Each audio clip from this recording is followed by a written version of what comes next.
All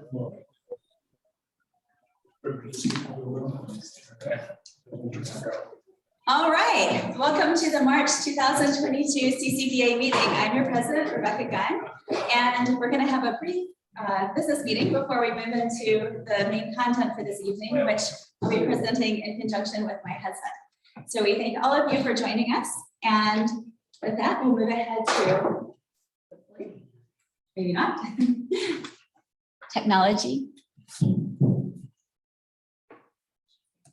There we go. Did it advance on? Yes, it did. Great. Sure did. Partial win. All right, so tonight we're going to be unveiling the G.D. Pick Memorial Observation Hive, and we have a very special guest here for that, her husband, Dr. Jim Pick. We will also be talking about some hiveware that was donated, and there's a little story that I want to share with you about that. We also have a generous donation from Starlight Mead that's twofold in the form of having both some buckets to give away for people who are here in person, and those of you who'd like to swing by later, we can also get those to you, and also an extractor. And last call for mentoring, we have that to talk about as well. We have a brief update about the 4Cs Field Day that will be coming to us from Phil. And then we have another call for State Fair booth volunteers. Now it's working. So without further ado, I'd like to unveil the G.D. Pick Memorial Observation Hive. So many of us have had the opportunity to know G.D. Pick, and unfortunately I am not in that camp, but I feel like I do because I've heard of all the wonderful things that she's done for the CCBA. She was one of the founding members. She's served, she was not? No. Oh. That was a mistake. She would have been though. She also served as treasurer for many, many years. And I think her truest passion was sharing her love of bees and educating those around. I'm pretty certain that was the thing that really brought her the most pleasure. And so she spent a lot of time, as you can see, with this observation hive.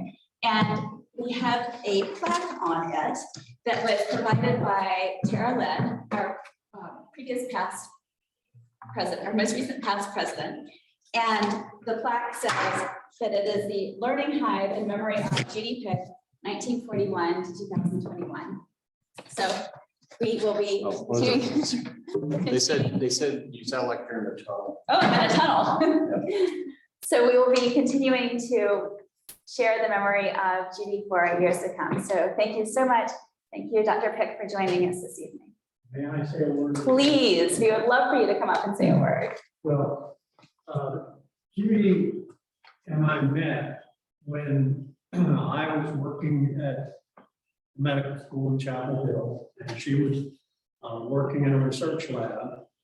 She then transitioned into a position at the medical sciences teaching lab. And in that position, she mentored medical students, dental students, nursing students in a variety of laboratory situations and that sort of thing. So teaching was always a big thing for Judy. And there's nothing she loved any more than mentoring, particularly young people. And with the love she had for nature and the outdoors, the history of her getting into beekeeping is sort of funny because one of the folks she worked with at the medical school was a beekeeper, talked to her ad nauseum about bees, and she kept saying, I've always wanted bees, John, I've always wanted bees. He kept saying, well, Judy, come on, we'll buy some bees. No, don't do that.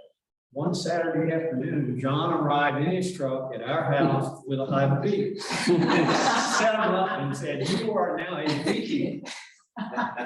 The other thing about the being a founding member, Judy was a long-term member. She wasn't a founding member.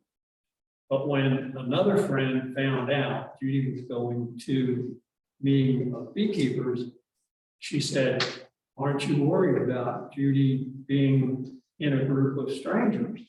And I said, well, you know, it's about 6 guys in denim overalls, and not one of them has ever been anything but a gentleman and willing to help Judy in any way they possibly could. And to me, that characterizes beekeepers. They just love to share what they know about bees. And this is such a magnificent tribute that I simply don't have words of thanks, but I do thank you.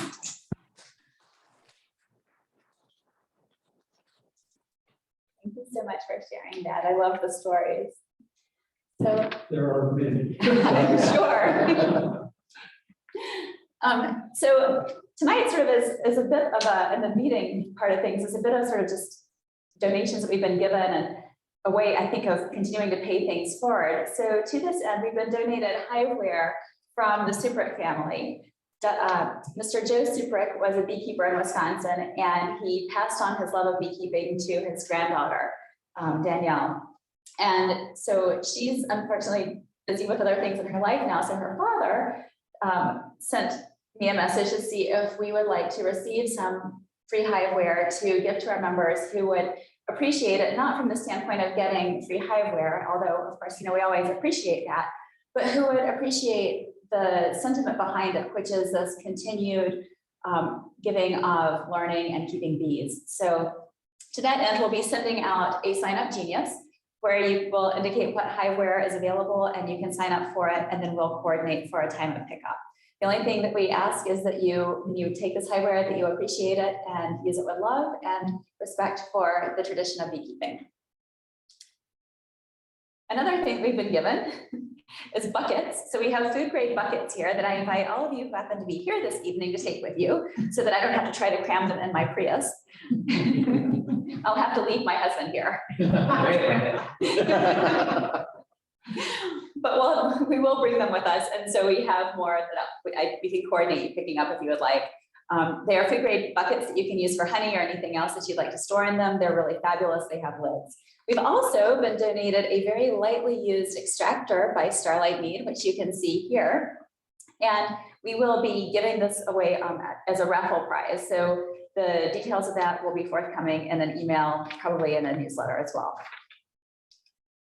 Last call for mentoring. So we've had a few people sign up, both as indicating that they would like to have mentors and that they would like to be mentees. The only real requirements for either of those is that you live in Chatham County, that you have bees or have formal plans to get bees, and that you are a member of the Chatham County Beekeepers Association. For those of you considering mentoring, I'd like to encourage you to do so, even if you don't feel that you are necessarily an expert. It's really a great way to learn as you go, and we always have the community of the Chatham County beekeepers to fall back upon when your mentee asks you a question that you don't know the answer to, which has happened frequently. So that was sent out in our newsletter, which has been recently renamed the NASNOB, and you can find the details there. 4C's field date will come to us from Phil Upmore because we're scheduled to have our first field day of the season coming up on Saturday, March the 19th.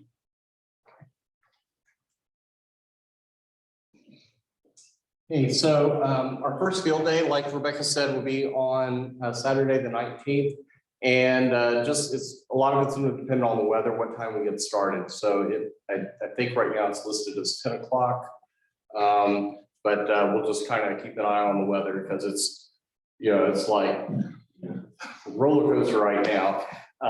So we'll see what happens. But for anyone that's new that attended bee school, I would welcome you to come out and we can practice lighting a smoker and get some experience doing that.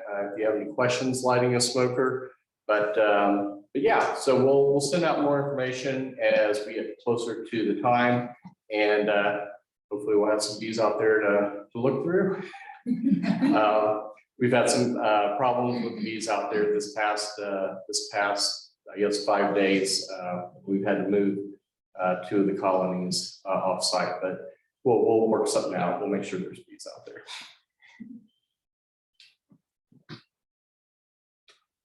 Bees, always keeping it interesting. So now we have our sort of plug to encourage people to be part of the State Fair Committee, and our secretary, Mary Beth Chrisman, has put together a beautiful presentation.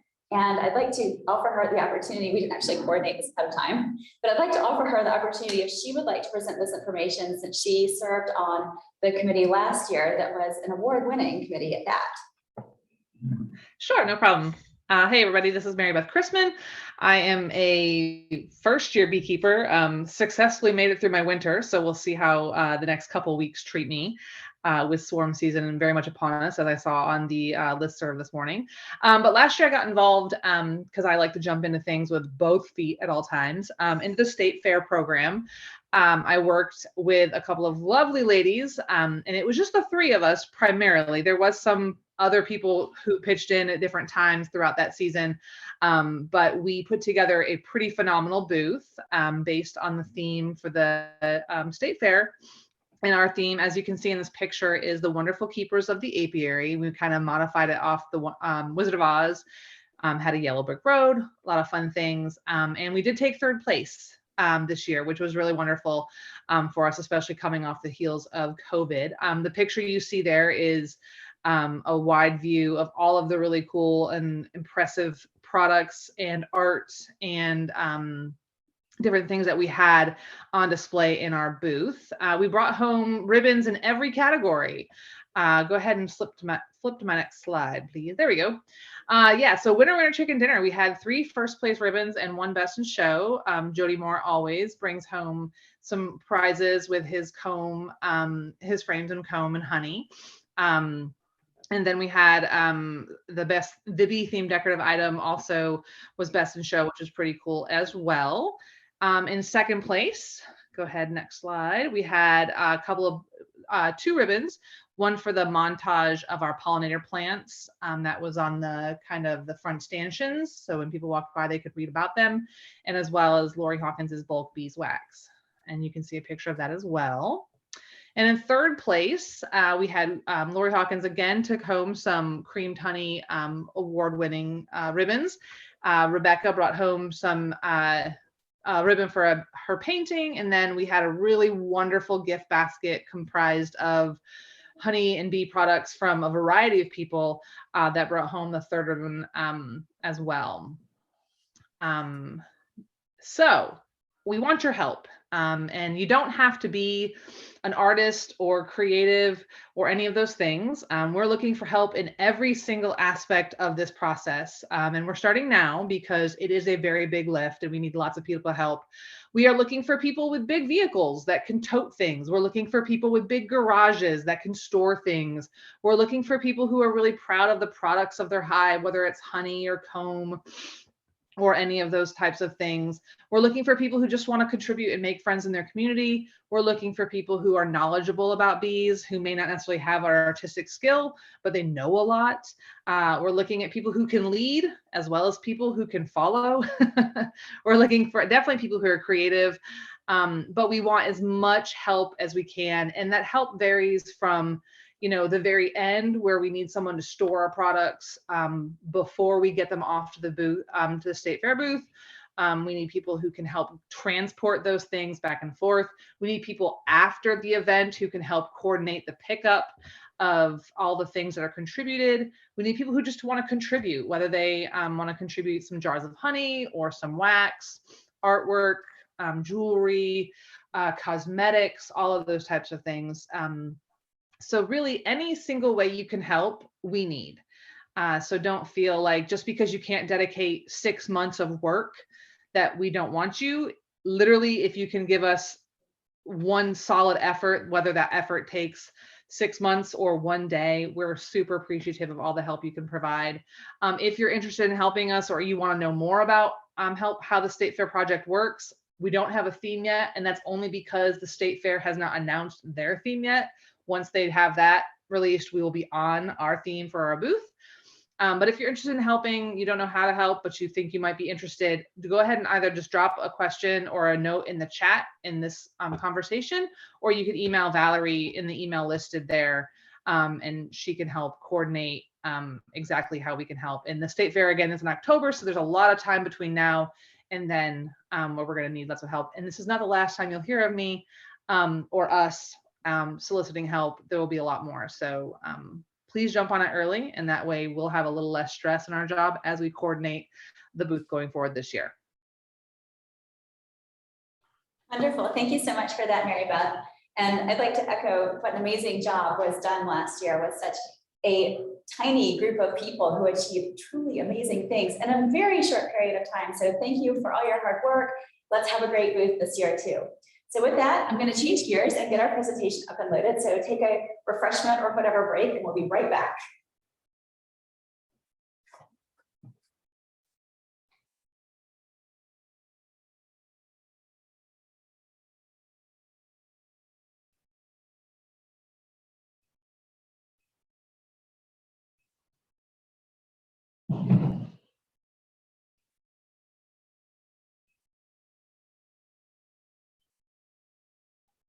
It is?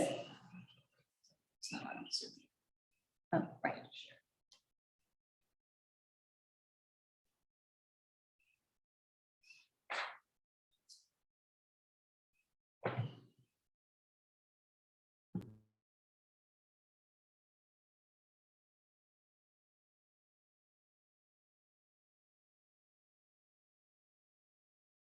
All right, so quick question, if you can reply, I know that the folks here can see my presentation, but those of you who are with us, can you see the main screen without additional screens present? Yes, okay, Nate has also logged in on this.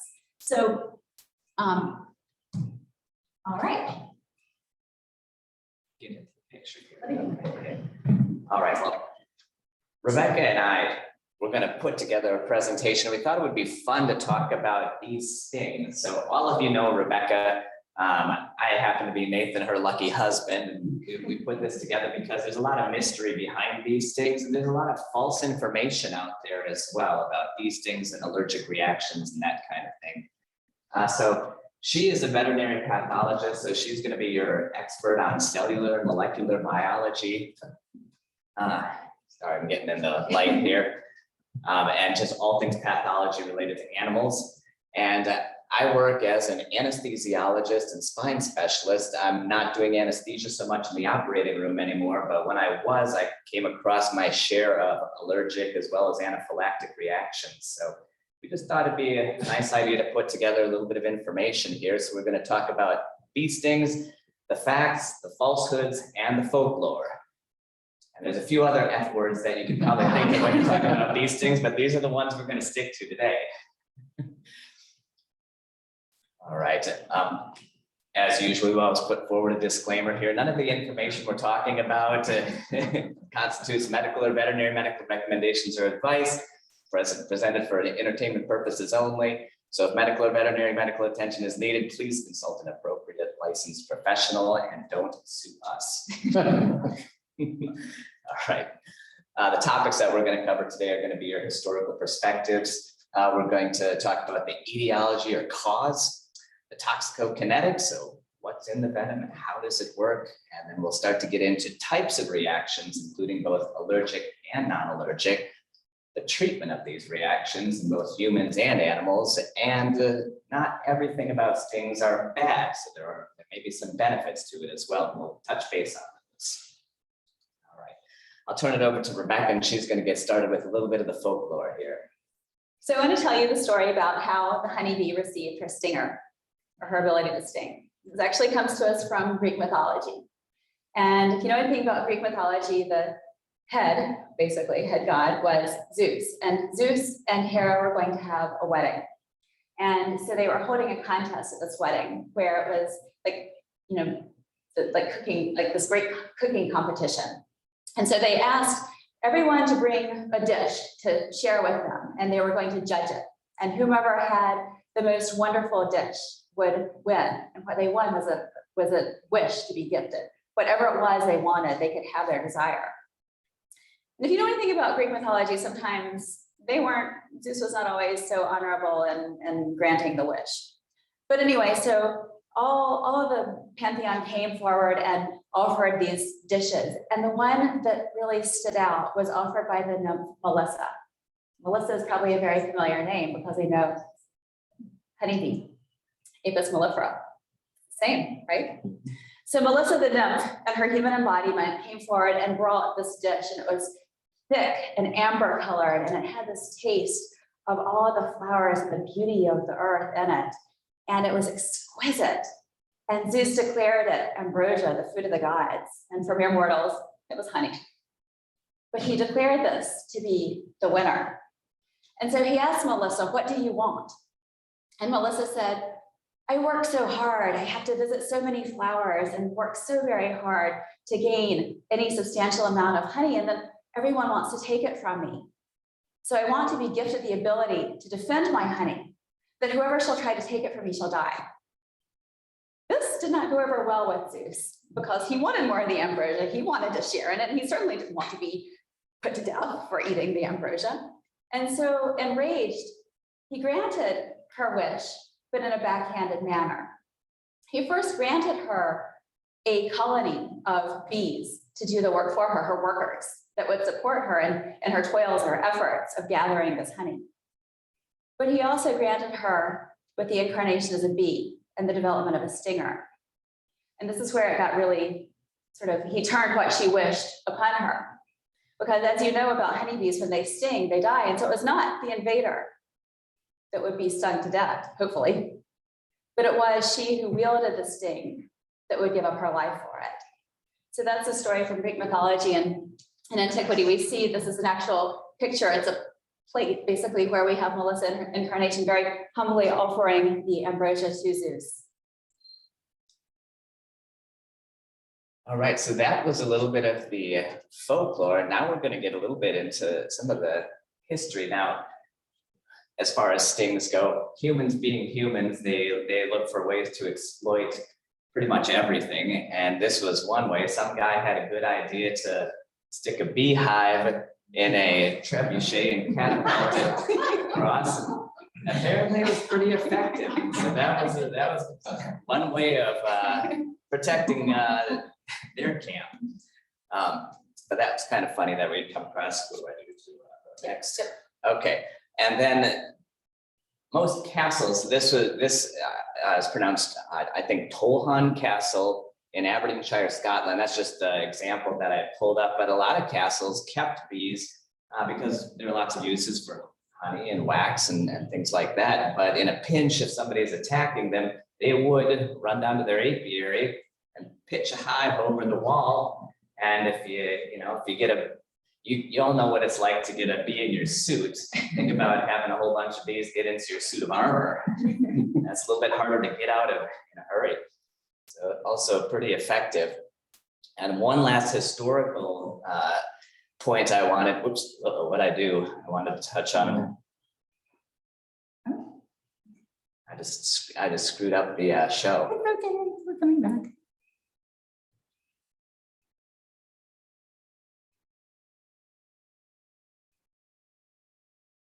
There we go. Okay.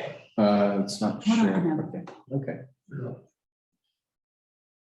we go. Okay, I won't press that button again. All right. Presentation's over. The next point I was going to touch on. How do we advance? Not advance. Okay. So, okay, good. All right. On November 4, 1914, this was during World War I, there was the Battle of Tango, which was German East Africa, and the 98th Infantry Regiment of the British Indian Army was going to go in, and it was pretty much going to be a rout. They were going to rout the Germans. However, the place that they landed from the sea happened to have a lot of old trees, and the people who lived there actually would keep honeybees in those trees. And when the fighting began, with all probably the smoke from the gunfire and just the chaos, it angered the bees, and they came out to play also, and basically sent this regiment straight back to their ship, and they lost that war and they set sail. All right. We'll turn it over to Rebekah again and then start getting into a little bit of the meat of the presentation. So as a pathologist, I like to study disease and learn about what the cause of various ills are. So we're going to talk a little bit about the etiology and how sort of things play out in your body when you get stung, other than, probably the vocabulary that you learned that you had that you didn't quite know until the said incident happens. So we know that honeybees are within the order Hymenoptera, and that name means membrane wings. And The ones in this order that are most commonly responsible for stinging are bees, including Apis mellifera, wasps, and fire ants. And there's a lot of similarities between the venom of wasps and honeybees, but there are some important differences. And then ants are they're a completely different animal, but pun intended, but their venom is quite different. So we don't really consider those when we're talking about our discussion of bees. And then the fancy name for I got stung is Hymenoptera envenomation. So anybody who's taken a class or a lecture on honeybee anatomy has probably seen something that's very similar to this picture here and some derivative of it. So we, for the most part, realize that the sting or the stinger apparatus is actually a modified ovipositor. So the ovipositor in the female is what deposits the egg, but there are also some modifications that happen in various types of bees and wasps. And some of these modifications allow things like drilling or sawing or piercing, like the skin. So the actual stinger apparatus basically has like three main components to it. So it has a motor part, like something that actually drives it. And that's these two muscles, the protractor muscle. You've probably all seen when you go into your hive and they're not having a great day and the bees look like they're doing a little handstand and their little butts in the air, and it's not Nasanov because their stingers are sticking straight up. So they have this ability to actually stick the stinger up, but they also have the ability through the retractor muscle to pull the stinger back in. There's also the actual piercing part, the stinger. And then there's the venom part, the venom associated part, the gland and the bulb that stores it. And we know that when the bee stings, that what happens to her is she basically loses the back of her abdomen. She's torn open. And contrary to popular belief, they actually live for a period of time carrying on their normal defense mechanisms in the hive for a period, and this probably depends in part on how badly she's injured when her innards become outwards, but she can live for somewhere between 18 to even 114 hours after stinging. And this is a really cool image that I came across. It shows a slow motion action of stinging. And it's really hard to see, but if you go to the original article, which is completely free, it's open source, you can go to it, you'll notice that at the 0 millisecond image where the bee is anticipating stinging, there's actually already a tiny little droplet of venom that has already been extruded from the sting. And then the other thing about this that's quite interesting is that in the process of stinging, there's a slight change in the angle of the stinger, but ultimately when the stinger enters the target, it enters in a perpendicular manner for maximum effect to drive it as deeply as possible. The other thing that's noteworthy, and it's a bit of a difference between bees and wasps, is that bees can ventroflex, they can curl up into a little ball, but you know that when you hold them by the wings, they can't twist their abdomens around to sting you. This is different than wasps. Wasps are much more mobile and have the ability to basically flip their abdomens around backwards, almost like a scorpion, and pop you even when you're holding the wings. So this, I first came across this image actually in a book that Judy Pick donated by way of the almonds to the CCBA. But it's an absolutely exquisite picture of a 650 times magnified image of the stinger apparatus. And so we're all probably familiar with the fact that the stingers have barbs. This is one of the things that makes it difficult for us to be able to pull the stinger out. And it's also one of the things that helps to drive the stinger into the skin. And it's actually pretty fascinating the way that the stingers work as they're entering the skin is that the direction of the barbs help to drill the stinger into the skin in a helical clockwise manner. So it isn't just something that pops straight in, there's a spinning action that happens with that.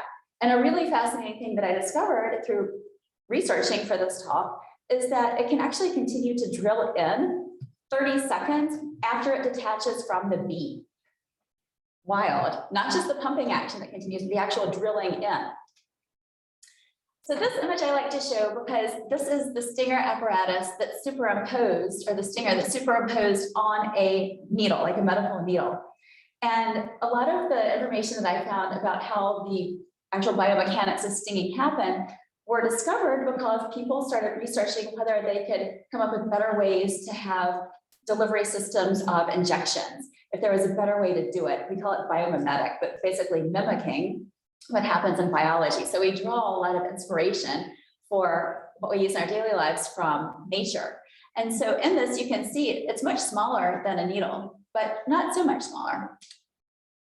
And then the last thing that I want to talk about is, when it comes to the stinger apparatus, is I never realized, I always thought that the stinger was sort of like a teeny tiny turkey baster, basically, like a little needle with a little bulb of venom associated with it. And it's actually, not surprising, much more complex. So there's a movement that happens in the sting as it's happening. So it's basically three parts.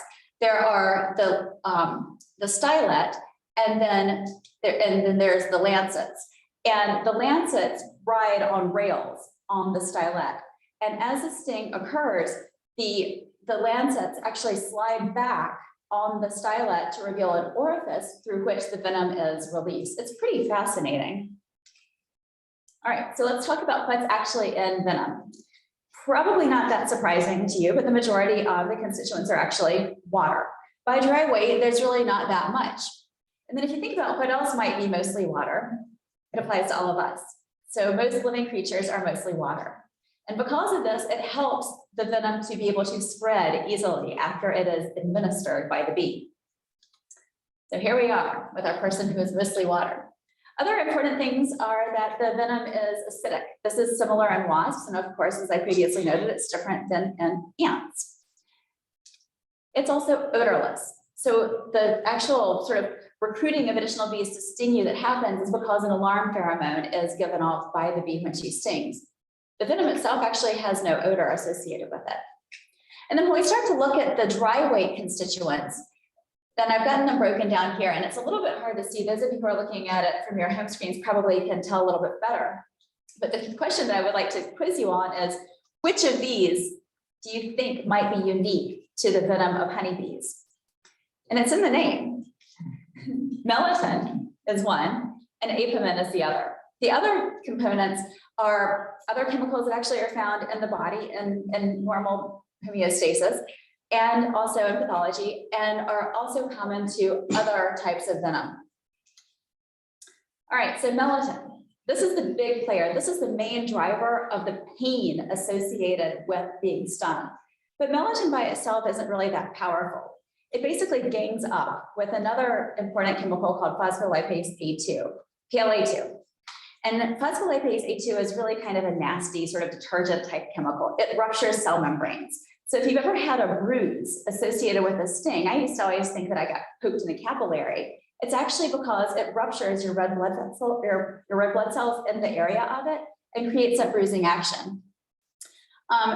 This can be a problematic thing if you get stung excessively, because the components that are present in your red cells, and it also causes your muscle cells to rupture, can be really toxic to the kidneys if they encounter it in high concentrations. And Nate's going to talk to us in a moment about what happens when you get overdosed by a sting, but this plays into it. And then the other thing is that being stung, especially by many stings at once, can actually cause a heart attack. There are documented reports of myocardial ischemia, infarction even, that happen in conjunction with being stung. But let no opportunity to turn something that's potentially negative around to a positive advantage. There are actually potential applications of venom in the treatment of some cancers. I know that an article came across the listserv. I think Mary Beth shared that some time ago about this as well. Other components that are present in venom are histamine. This is what's related to the itching that you get. And it also creates this, the capillaries are little tiny blood vessels in the body. It makes them start to leak. And so because they leak, this is what causes that wonderful swelling that we see that sort of starts to peak at like 2 days after, and you might become unrecognizable, as you might see shortly from what you looked like before.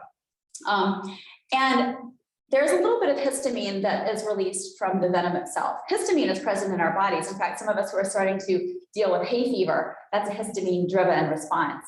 But the thing that's particularly nasty about venom is not only does it carry histamine with it, it also recruits other body cells, the mast cells that are in everybody's body, to start to release histamine. And then what else? There's hyaluronidase. So this is what contributes to the spreading factor. So hyaluronidase is a enzyme that breaks down hyaluronic acid. Hyaluronic acid is sort of this goo that's in between the cells of the body. It's part of the extracellular matrix, or kind of like the goo that surrounds the tissues. And what happens with this is it basically breaks it down, thus opening the doorway for the venom to spread around. And then apimin, and Nate will talk to us just a little bit about that, but this can cause nervous system damage. And I just wanted to remind us one more time that it isn't really penetrating that far. The sting is actually fairly small, but the amount of magnitude, the amount of tissue destruction that can happen is really pretty widespread as a result of the constituents of the venom. Mind blown? Probably. So the take-home message, and I have this little picture here because Nate and I think that when the bee sea is coming, they think, oh, it's because we're in our white bee suits. Oh, it's the white bears coming at us again. So the bees have the venom and the ability to sting to try to drive off invaders. And to summarize, it's mostly water, so are we, that helps it to spread. It has a low pH, it's acidic. It's odorless, it's the alarm pheromone that's given off, that banana smell that recruits other bees to sting you. It's a complex mixture of various chemicals, some of which are actually present in our body normally, that then work together to create the noxious effects on the perpetrator and hopefully drive them away. Melatonin is the main contributor to ouch. Histamine is the main contributor to itch. And hyaluronidase is the main contributor to the spreading of the sting. So I'll turn it over to Nate, who will talk to us about what an allergy is and what it isn't. All right. So yeah, now we talk a little bit about the results of all those things that the bees inject into us. So what is an allergy? So an allergy, in a nutshell, is an immune response to a substance, and we call these things allergens. That is, it's not typically harmful, but it certainly can be depending upon how your body reacts. The body has produced antibodies that identify the allergen as foreign and harmful. And you also have the antibodies that end up causing a cascade of events in response. And this can include inflammation of the skin, the sinuses, the digestive system, the airways, and these reactions certainly can be either mild, no big deal, or they can actually be life-threatening. This is sort of how an allergy develops. All right, this is kind of a busy slide here, but essentially, you start with an exposure. All right, so you get a sting. You have a cell in the body called the antigen presenting cell, which eats up the components of this allergen, breaks them down, and presents them on the cell surface. A T cell comes along as well as the B cells, and they recognize that this shouldn't be here. This is foreign. And together they talk using cytokines, which are chemicals as well. They're neurotransmitting chemicals, or I should say transmitting chemicals, as well as interleukins, which are the ILs, that IL-4 and IL-13. They talk to each other, and this helps that B cell turn into a plasma cell, which is essentially an antibody producing factory, and it spits out all of these antibodies basically into your system. Then you get your second exposure. Okay, so a week later you get stung again. You already have now a whole bunch of antibodies in your body that are already primed to recognize this foreign substance, and they just come and glom onto it. And then mast cells, which Rebekah had just talked about, come into play here and bind this antibody cross-linked allergen, and they go through a process called degranulation, which means they start dumping their chemicals that they have. And their main chemicals include histamine, which we already talked about also, and then some other chemicals as well called leukotrienes, prostaglandins, and other cytokines, which contribute to allergic symptoms. And we'll go into the allergic symptoms in a little bit. But first, I want to backtrack to what's a normal reaction. Okay, this happens to pretty much anybody who gets stung, whether you're allergic or not allergic. All right, so redness and swelling, pretty much 100% of people are going to get some redness and some swelling, and that does not mean allergy. This is probably the biggest falsehood that's out there. You talk to just about anybody, and I review allergies with patients all the time, and honeybee venom comes across on so many people that it drives me crazy. And I've kind of given up really trying to delve into explaining that it might not be an allergy. It just may be a normal reaction because some of these swelling reactions can be pretty significant, but it doesn't necessarily mean allergy. So that's one of those falsehoods. All right. So the body's going to produce a response to pretty much any foreign chemical that it comes into contact with. All right. So some are desirable, and this is what we use medications for. Any medication that we take is also a foreign chemical. We want our body to produce a reaction to that. So if I give you a blood pressure medication, I want your blood pressure to go down. Undesired side effect or undesired effects or responses to these chemicals can also be present. So you take the blood pressure medication and you get a cough. That also does not mean you're allergic to it, but it's an undesired side effect, normal reaction. Same kind of thing happens in a sting where you get that soreness. That's an undesired reaction from a sting. And then there can be a toxic reaction. And really, if you give your body too much of anything, you're going to end up having a toxic reaction. And so when we're talking about bees, that the LD50 stands for lethal dose that it takes to have a 50% probability of death. Okay, so in humans, it's estimated that 2.8 to 3.5 milligrams per kilogram is essentially your lethal dose, giving you a 50% chance of dying. So if bees deliver 140 to 150 micrograms per sting, doing all the math, it would take about 1,000 to 1,500 stings to give a person who weighs 60 to 70 kilograms or 132 to 154 pounds a 50% chance of dying. That's overdose. That's still not allergy. It's just too much of a good thing. All right. Little example of a mild reaction. Okay. Pain at the site. You get a red welt. You get some swelling. You get some itching. You kind of see the little spot right there. So we were all very familiar with that. Moving up to a moderate reaction. Here we've got one of you all may recognize this face here, my co-presenter and your president was lucky enough to get stung in the face. Hole in the veil. Talk about commitment for a president. Yeah. You didn't have to do that. Yay, we have a picture. So this is a moderate That was reaction. done right here. Oh, no. Yeah, just under the eye. So again, not an allergy, all right, but things like this make people think that they might have an allergy to it. All right, so you get a pretty good amount of redness and swelling that really blossoms over the next day or two and can stay there for a period of time as well. So again, still not an allergy, even if you get stung in the face. All right, another example. So this is an example of somebody who got stung in the finger. All right, we're all very familiar with this as well. You get a sting in the finger and your arm swells up. Okay, and so when fluid is kind of leaked from the capillaries and you get all that swelling, the fluid follows the path of least resistance like any fluid out there, and we have tissue planes in our body that kind of compartmentalize that fluid. And so what a lot of people will see is if they didn't show high enough on that picture there, but there's probably a demarcated drop off about, halfway up or a little bit more than halfway up the forearm to the elbow, and there's just a tissue plane there. And a lot of us will see that if we get stung in the finger and you get swelling pretty much halfway up the forearm there. Again, all this still normal-ish, not an allergy.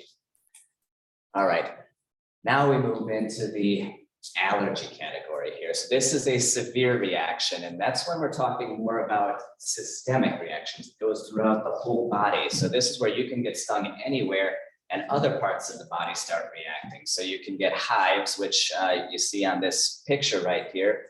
And then you can start getting into other things where we're touching on anaphylaxis, where we've got weak rapid pulse, swelling of the throat and tongue, difficulty breathing. You can faint or get dizzy, and it can also cause nausea, vomiting, diarrhea, and loss of consciousness.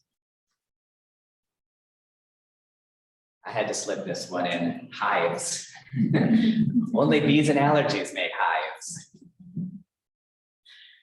All right. This is a busy slide also, and I'll just kind of touch on this, but this is essentially the end game of anaphylaxis. All right, so here's where you get stung anywhere, really anywhere on the body to allow this chemical to get into your bloodstream. And so this is one where somebody gets stung on the finger and the chemical travels through the bloodstream. All those IgE antibodies find it, and the mast cells then find them. The mast cells then, of course, they degranulate, release their chemicals, and the end organs start to feel the effects of this. All right, so we talked about dizziness. You can get seizures, loss of consciousness, because you may get a drop in blood pressure. Your arteries are not maintaining their tone.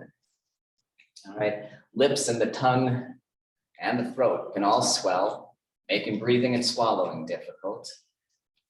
You also may get an irregular heartbeat or a heart attack that Rebekah had mentioned. This can be caused by lower blood pressure. The bronchioles can constrict and you can get wheezing and other asthma-like symptoms.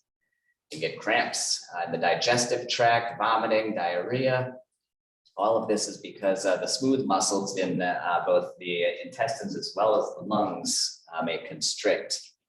And then your skin can become reddened and you can get a severe rash and itching. So those are going to be your signs of anaphylaxis. That is an emergency. You got to do something about that. Otherwise, you could die from this. And that is how people end up being allergic, dying of these things. Even from just a little sting somewhere remote. Don't know if anybody knows this. This guy is named Bear Grylls. He is kind of famous out there. He's an outdoor adventure kind of survivalist type of guy, and he has his TV show. And so this is a picture of him, normal. This is when he found out that he was allergic to honeybees. He got stung in the arm, I believe, and just swelled up, needed to be taken to the hospital, but it's pretty significant. So that's a sign of anaphylaxis, and you need to do something about that right away. So like we said before, being stung in the face and swelling in the face, not necessarily an allergy. Being stung somewhere else and swelling in the face, that's a big problem. You gotta treat that. One other thing that we were gonna mention is that it does still matter where you get stung. So say you get 10 or 20 stings in the throat, even though you may not be allergic, even though it's not an overdose, the local swelling can still cause problems breathing. And so if you're ever in that situation, it's not a bad idea to consider checking yourself into the hospital, especially if you have trouble breathing. And also stinging directly into the eye is also always recommended. You go into the hospital and get yourself checked out. All right, finally, now sting allergies by the numbers, if you look at the research here, and this was a little bit hard to characterize because most of this was actually done by survey. All right, this was from a study out of the Netherlands actually, but the rate of systemic sting reactions, so systemic sting reactions are actually true allergic reactions, about 0.3% to 7.5% of adults, and that's actually a pretty huge range if you look at the percentages there. And 0.15% to 3.4% of children. I suspect that the adult range is actually a little bit on the high side, but again, this was done just by survey, but best data we got right now. Risks that may put you, I guess, these are some factors that may put you at increased risk of an allergic reaction. So number one, the severity of your last sting reaction. If you developed hives all over the body from the last reaction, your risk of anaphylaxis or actually trouble breathing is significantly higher. Age over 40, that was one of the risks. Beekeeper, just being a beekeeper, because we're the only ones that are interacting with these guys on a regular basis here. And it doesn't matter kind of how much you get stung. Fewer than 25 stings per year seem to put people at higher risk of actually developing an allergy. greater than 200 stings per year was essentially fully protective. That's a lot of stings. I got one last Sunday, so 199 to go. But also keep in mind, these are supposed to be spaced out, so you don't want all your 200 stings at the same time. That would not be good either. All right. There are also certain underlying medical conditions that may put you at higher risk, and this isn't necessarily allergic reaction. Well, some of these ones that are listed are, I guess. But if you have what's called mastocytosis, which means you have a whole lot of those mast cells in your body. If you got more of them, there's more of them that can degranulate and cause the anaphylactic type of reaction. And then there's some other things that I'll not even go into right there. Medications, if you're taking them, these don't necessarily cause a higher allergy rate, but it may make you less likely to be able to correct for some of the I guess the side effects that the chemicals are going to produce in your body. So if you're on a beta blocker or an ACE inhibitor, your body may not be able to right itself as easily, and it may cause injury or make it more likely that you have to go into the hospital. But it doesn't necessarily mean allergy. And this has been debated as far as the medications go. All right, I'm going to turn it back over to Rebekah for a bit. So unlike humans, animals usually don't get around bees purposefully. And if they do, then they usually learn pretty quickly that it was a bad idea. So much of how we see envenomation play out in animals is very similar to how we see it in people. Size does matter. So if you consider the gross extreme of a Chihuahua and a Great Dane, obviously a Chihuahua is not going to need to have as many stings before it receives that lethal dose 50 or a toxic dose of it versus a Great Dane. As Nate said, the anatomic location obviously matters, and there is some components of breed that can also play into that. There are certain dogs and cats that sort of have those swished faces. We know them. The fancy name is brachycephalic, but the swish face dogs and cats, those may be at a higher risk also because they don't breathe as well to begin with. There are a few other sort of anatomic issues with the swish face dogs that also create problems with breathing on a good day. They also can have local reactions just like us. It's just a single solitary area of swelling right where the sting happened. Regional reactions, which may take up to 24 hours to happen, but those are more severe swelling. It's very similar to how it is in people. They can also undergo systemic anaphylaxis. And we'll talk about this in a little bit more detail, but there's a saying that we have in veterinary medicine, and I'm pretty sure that Dr. Pick knows it as well. But it is, a cat is not a small dog. So the way that anaphylaxis plays out in cats is actually quite different than how it plays out in dogs. And for those of us who have animals, it's important to understand this difference so that you will know if your beloved pet is having an anaphylactic reaction. There's another type of reaction that can also happen, and I assume this can happen in people as well, but it's called a delayed type reaction. This basically is where you can end up to 2 weeks after being stung with the sort of reaction of general muscle soreness, sort of malaise, not feeling very well, because the antibodies can actually bind to the toxins in the venom and then deposit in areas of the body. All right, so Back to me. Okay, let's talk about treatment real quick. So for a mild reaction, well, number one, you want to try to get the stinger out. The quicker the better, really, but you really have about 20 to 30 seconds to get that stinger out before all of that venom that's going to be put in you is in you. But if you can get it out, great. It's recommended to swipe the stinger out rather than to try to pinch it and pull it out, because if you pinch it, you may just squeeze the rest of that right back in. So if you happen to have a hive tool or something, you might just be able to nick it right out. But if you can't and it's in there for a little while, just get the stinger out. Wash with soap and water like everything. For a mild reaction, you really don't need to do anything else. You can put on some compress for comfort if you want. Go ahead. When I was studying the beekeeper I was working with, he would actually take his nail and get under the bee, and sometimes he'd save the bee and just get their water out. That's pretty quick thinking. Yeah. If you can get there fast enough, that's really good. All right. Moving into a moderate reaction, this still is not a big deal and you don't need to do a whole lot. But again, you want to remove the stinger like before, same thing, wash with soap and water. You don't need any additional treatment. And it's basically just comfort measures here. You can, if you're having a lot of swelling, you can elevate the limb, you can put on a cold compress, you can use an over-the-counter pain reliever if you need it, just like some ibuprofen or Tylenol. And then you can use some hydrocortisone cream or calamine lotion, and antihistamine if you want as well. Try not to scratch it, try not to spread all that stuff through. But it's going to go away on its own. When we get into the severe systemic reactions, again, you want to get the stinger out. If you're getting hives, you can take an antihistamine. If you start having shortness of breath or swelling of the tongue, that's when it's time to pull out an EpiPen. Hopefully every beekeeper has an EpiPen. If you don't, just talk to your doc. I'm sure they're going to prescribe it if they know that you're a beekeeper, because beekeepers are a higher risk factor. All right.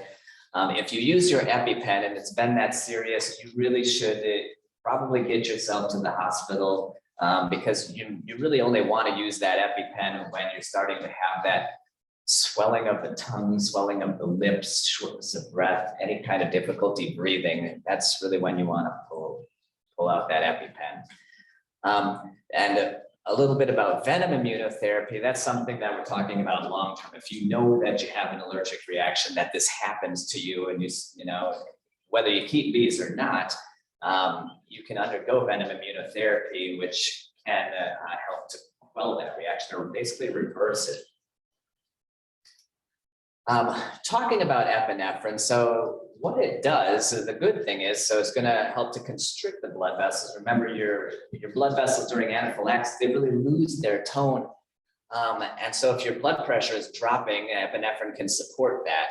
It also will speed up your heart a little bit to pump that blood through a little bit faster. It's going to reduce hives and swelling in the face, the throat, and the airways. It strengthens the contraction and the speed of the heart. It also will dilate your bronchioles, so it'll help you breathe.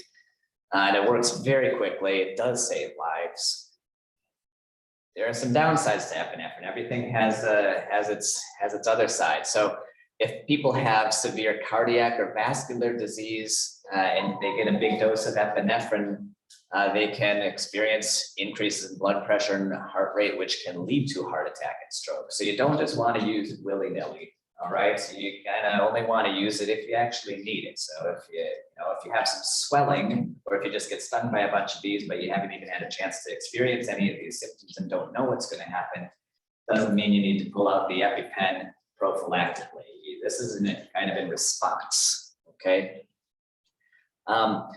If you're on a beta blocker, such as a propranolol or metoprolol or something like that, it will reduce the efficacy of the epinephrine. Epinephrine can also cause dizziness, shakiness, anxiety, and headache. And I heard that it's actually pretty expensive. I think an EpiPen is running like over $100, which is kind of sad because I had looked, epinephrine was actually, I think, the very first synthesized hormone that we ever did as humans. I think it was in the early 1900s. So it's been around a pretty long time. The other word for epinephrine is adrenaline. It's what we naturally make. But it still is pretty expensive if you get it. There are only 300 micrograms or 0.3 milligrams in your standard adult EpiPen. Don't use your adult EpiPen on your kid, I guess, unless the kid is dying and you need to. I mean, I guess a little epinephrine if you're dying is better than no epinephrine and dying. But they do make children-sized EpiPens as well, and they're actually half the dose. I think you have to be under 30 kilograms to qualify for the child-sized epinephrine dose. All right, and then a little bit on venom immunotherapy. So this is something that we try to do when we know we are allergic to honeybee venom. Something we subject ourselves to. The first report that I could find of this was 1925 in South Africa, where a doc actually collected a whole bunch of honeybee venom and took one single patient who had an anaphylactic reaction, and over about a year, gave her graduated doses, and then she was brave enough to go ahead and test it, get stung, and it ended up working according to that paper. But over the time, there have been tons of protocols that have been designed. Currently, we're subjecting people to about 50 or more injections over the course of 3 years. And it starts off where you receive an injection about once a week, and then it moves up to every 2 weeks, and then you're averaging about once a month. And you're doing that for about 3 years to develop that tolerance. And if you kind of look at it, when they had talked about getting 200 stings to protect you, this is similar to that, really. There's an adjuvant that is kind of being studied and being added that they think that may be able to reduce this by about a third. So we can see how that plays out. That would be interesting. Back to Rebekah. So to talk a little bit about how we're going to treat stings in animals, it's not that much different than it is in people, but there are some things I'd like to highlight. So the sort of recommendation of trying to remove a sting works for people. We are usually not that scary. You can see where the sting is. That can be quite challenging if you have a very fluffy animal. So we don't worry as much about removing the sting. You might not even be able to find it. You can do comfort measures similar to in people, ice and cool compresses. Antihistamines can be appropriate if they're given under the guidance of your veterinarian with an appropriate dose. Do not ever give Tylenol to your animals. You can hold them by that. Many drugs that can be given safely to humans are not metabolized in the same way in animals. So only give any medications, especially human medications, under the guidance of your veterinarian. And there are some other pain medications that can be given, but again, under direction of the veterinarian. But most animals don't really need treatment. This is not my dog, but I wish it were. But I have a little Chihuahua mix also who managed to poke her head in front of a hive one day and got stung right here. And the swelling went away very quickly. She still has a scar from it. For whatever reason, she responds to injuries by losing her hair and it doesn't grow back. But these usually respond within a couple hours. You may or may not even see swelling associated with it. But if you know that a sting has happened, you really should monitor for anaphylaxis. And the onset of that is usually within 30 minutes.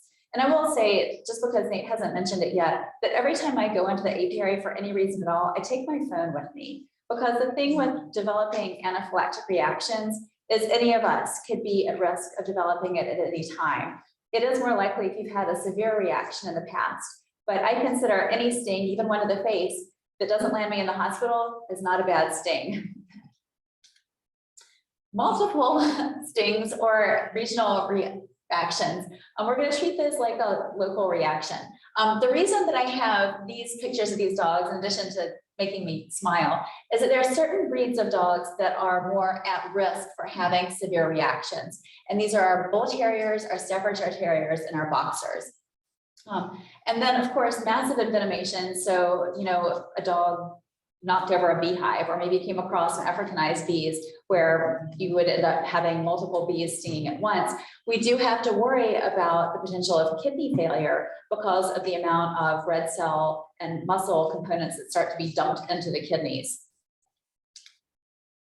So anaphylactic shock, and this is something also that I want to point out. So anaphylaxis is a form of shock. There's other kinds of shock that can happen as well, but anaphylaxis is actually a form of shock. And in cats and in dogs, the signs of shock are very different because the shock organ, or what tends to take the hit of that decrease in blood pressure, is very different in cats and in dogs. So the onset, usually happens within 15 minutes. And if you're at about 30 minutes and anaphylaxis hasn't happened, it probably won't. And I think that that's probably the case in people as well. But in dogs, their shock organ is the liver and the GI. So you're going to see GI associated signs. You're going to see nausea and vomiting, maybe diarrhea. You may potentially see a depressed respiration. They oftentimes can collapse and have seizures. So I was reading, I think it was a case report about a dog who actually had an anaphylactic reaction, and the owner found it, I think it was like collapsed, like in the back of the truck or something. And in cats, their shock organ is respiratory, it's the lungs. So you'll see things like excessive drooling or pawing at the mouth or having difficulty breathing, also in coordination and collapse. And then if you see any of these signs, you need to take the animal to an emergency veterinarian as soon as possible. The EpiPen dosing that we do in humans is much too great, especially for a small animal. You will kill them if they weren't already going to die anyway. I also had to put this in. I found this and it says beekeepers' immune systems quickly develop tolerance to bee stings. If all these bees got mad and stung this guy, he would not tolerate that. That would be an overdose. Okay, not necessarily an allergy, but that would be an overdose.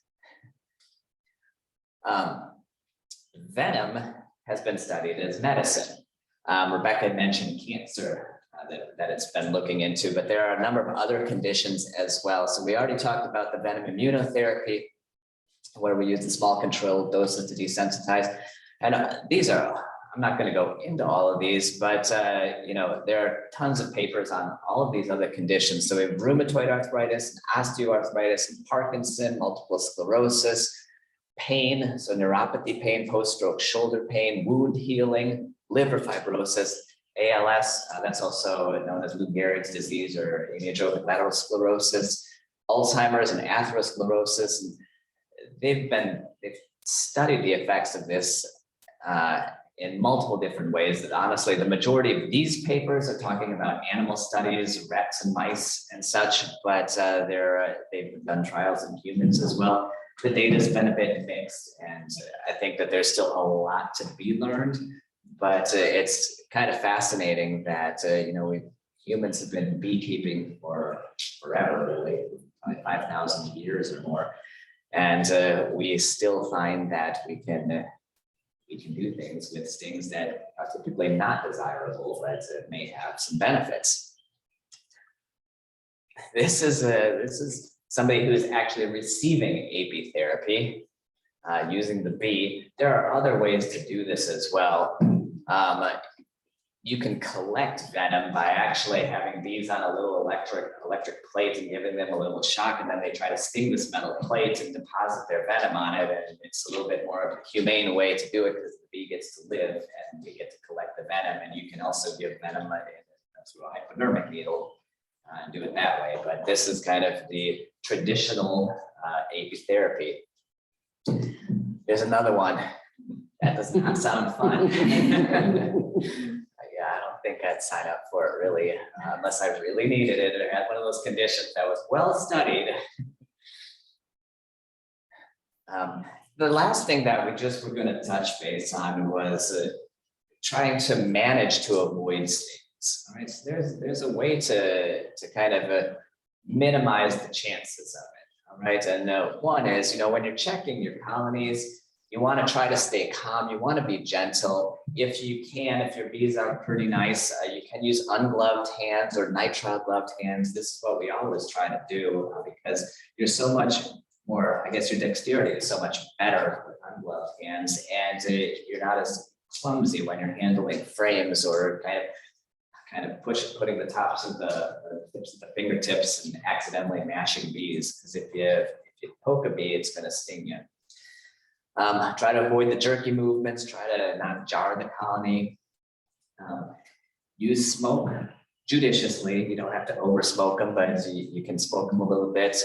Gear yourself up so you are comfortable. This is also a big thing. You want to protect yourself going in, and that keeps you more calm and allows you to handle your bees a little bit better. Pay attention to the weather. Bees are very ornery, and when the weather is either cold or windy or rainy, or for sometimes just because, but pay attention to the weather. You want to check them on a nice, calm, sunny day if possible. And then pay attention to your bees. So watch them. You can kind of get a sense of what they might be like as you even approach the colony or look at it. If they're starting to come at you before you're coming at them, that's a sign that you may want to gear up a little bit more to try to avoid the stings. Bees make a sound when they're angry. There's kind of that we probably all know this. There's that high-pitched bee that you just know is kind of after you and follow you around a little And also bees will make a sound if you are kind of pressing on them, even inadvertently. If they feel like they're getting mashed, they'll make this kind of high pitched sound, and you better get your finger out of the way, otherwise you might get tagged. Understanding when bees are more likely to be defensive, that also comes to a certain, so weather patterns, yes, but also time of the year when they really feel they need to protect their honey stores. Coming into the winter time, they may be a little bit more aggressive. So you just need to be aware of that. And if all else is failing, you may need to requeen a colony that is overly aggressive, or even potentially euthanize the colony if it is, if you can't get, in 1,000 yards of your apiary and you're getting attacked by your bees. Don't forget that there may be some other external factors that may be contributing to their orneriness. We actually encountered this last year when our bees were just never in a really good mood ever, and we didn't have a real good reason why. They always looked okay when we were checking. And later we found out that we had skunks that were visiting them every single night. And as soon as the skunks were dealt with, their entire attitude completely changed, and they just calmed down. You could handle them a lot more easily without having to worry about being stung. All right, well, that's what we got. Anything you want to add, Rebekah, or anybody have any questions? Question. Yeah.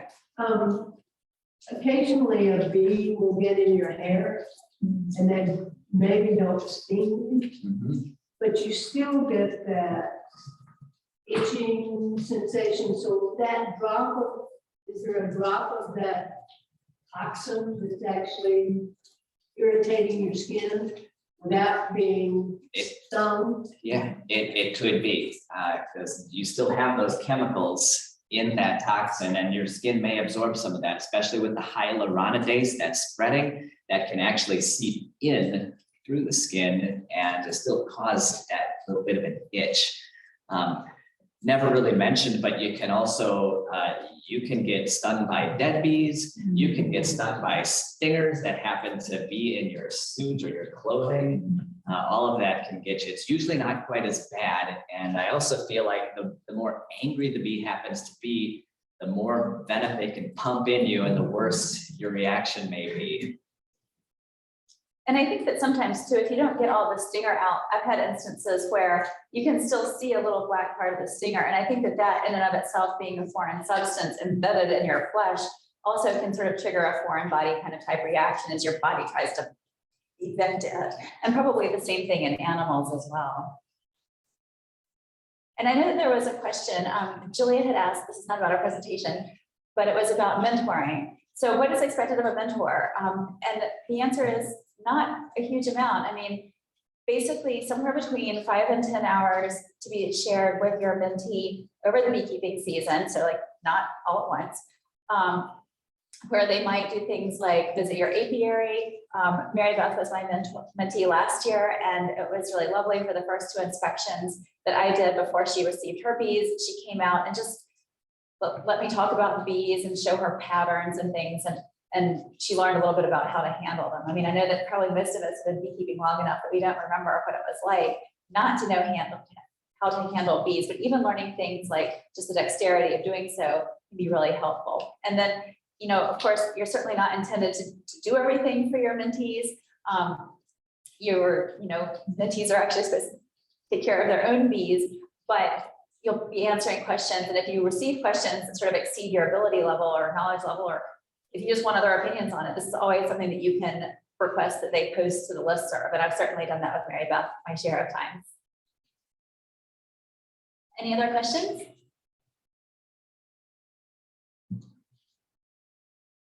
All right, well, thank you all so much. Hopefully this was an interesting talk and you understand a little bit more now about what's actually happening in your bodies when you get stung. So when someone comes at you and tells you that they have a severe allergy to the sting and you ask them what that is, and they say, well, my finger swells, you can think to yourself or possibly say it publicly, that's not actually an allergy. Thank you. Thanks, everybody.